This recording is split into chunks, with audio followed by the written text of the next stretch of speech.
गोपाल और राज के बीच एक अद्वितीय दोस्ती थी। वे दोनों एक ही कक्षा में थे और हमेशा एक दूसरे के साथ समय बिताते थे। एक दिन उन्होंने सुना कि एक जादूगर शहर में आया है जो किसी को भी उसकी इच्छा पूर्ण कर सकता है।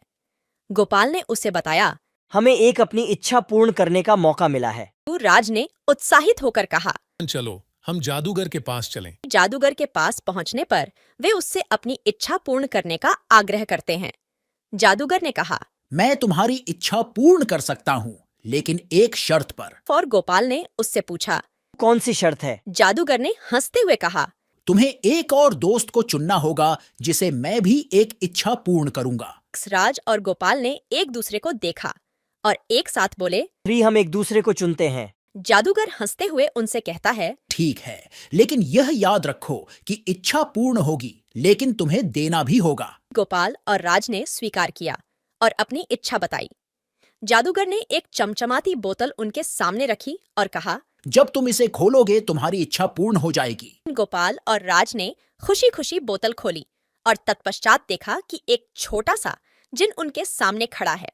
जिन ने कहा, तुम्हारी इच्छा पूर्ण होगी, लेकिन मैं तुम्हें भी एक इच्छा पूर्ण करने का हकदार हूँ।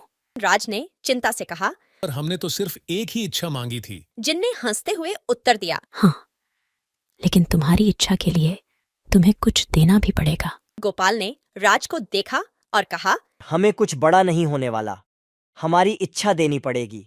जिन ने कहा, तुम्हें मेरे साथ एक सप्ताह के लिए एक अद्भुत यात्रा पर जाना होगा।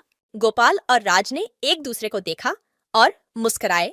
ये तो बहुत ही मजेदार होगा। नैरेटर 15 जिनने उनको एक अद्वितीय यात्रा पर ले जाने के बाद गोपाल और राज ने नए दृष्टिकोण, नए दोस्तों और नए अनुभवों का सामना किया। इस यात्रा ने उनकी जिंदगी को सर्वांगीण रूप से समृद्धि और संबल प्रदान किया। इस कहानी का सीख है कि जिंदगी में सफलता प्राप्त करने के लिए हमें कभी कभी कुछ खोना भी पड़ता है, लेकिन वह खोना हमें नई राहें दिखा सकता है और नए दरवाजे खोल सकता है।